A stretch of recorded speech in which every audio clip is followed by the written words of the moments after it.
Subhash coaching centre.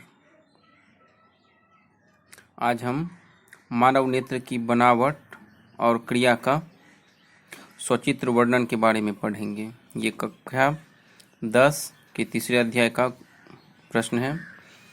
तो देखते हैं मानव नेत्र की बनावट। मानव नेत्र की बनावट लगभग गोलाकार होती है, यानी करीब करीब गोलाकार होती है। इसका सबसे बाहरी परत को हम लोग दृष्टिपटल कहते हैं।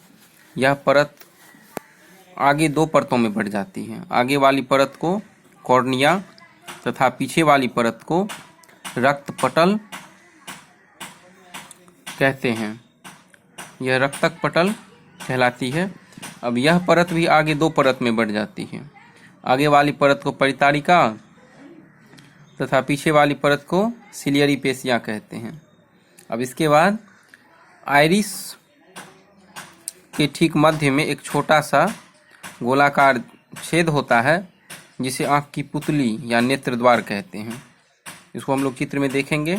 पुतली के नीचे मुलायम तथा पारदर्शी पदार्थ का बना हुआ एक उत्तल लेंस होता है, जिसे नेत्र लेंस कहते हैं। यह ठीक आइरिस के पीछे लटकाने वाला बंधन नामक कुछ रेशों से सिलियरी पेशियों की भीतरी सतह से लटका रहता है। कॉर्निया तथा नेत्र लेंस के बीच का आगे की ओर वाला भाग एक जलीय द्रव यानी पानी जैसे द्रव से भरा रहता है, जिसे हम लोग नेत्रोद कहते हैं। इंग्लिश में इसको विट्रियस ह्यूमर कहते हैं।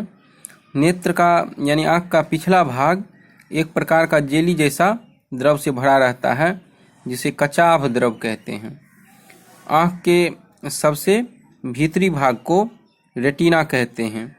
यह अत्यंत ही प्रकाश सुग्राही होता है, यानी प्रकाश को ग्रहण करता है।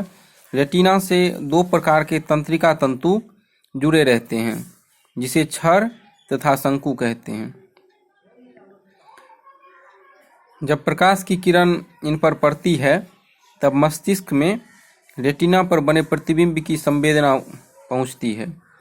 तब किसी वस्तु को हम लोगों को देखने का आभास होता है। ये मानव नेत्र के बारे में हो गया। अब देखने की क्रिया कैसे होती है उसको हम समझते हैं। तो जब किसी वस्तु से प्रकाश की किरणें मानव नेत्र यानी आँख पर पड़ती है, तो वे कॉर्निया तथा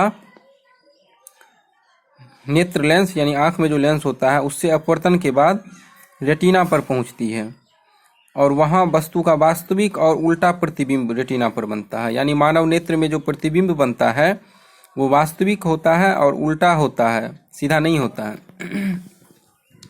परंतु मानव मस्तिष्क यानी हमारा दिमाग जो होता है, उसके द्वारा इस प्रतिबिंब को सीधा देखने की संवेदना होती है।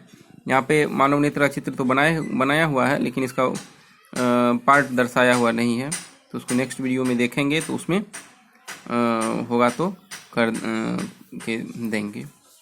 ठीक है। तो इस प्रकार हमने जो है मानव नेत्र यानी मनुष्य के आँख का वर्णन हमने जो है देख लिया। इसमें एक और क्वेश्चन को हम देख लेते हैं। मानव नेत्र की समंजन क्षमता क्या होती है? तो मानव नेत्र की वह क्षमता जिसके द्वारा नेत्र लेंस यानी मानव नेत्र लेंस की फोकस दूरी को बदली जा सकती है, तो वह मानव नेत्र की क्या कहलाती है? तो मानव नेत्र की समंजन क्षमता कहलाती है। ठीक है। तो ये भी हम समझ गए मानव नेत्र की बनावट और उसका किस तरह से हम लोग देखने की क्रिया होती है, तो उसको हमने समझ लिया इसके माध्यम से। ठीक है। तो अब आगे नेक्स्ट वीडियो में हम आगे की चीज़ पढ़ेंगे। धन्यवाद।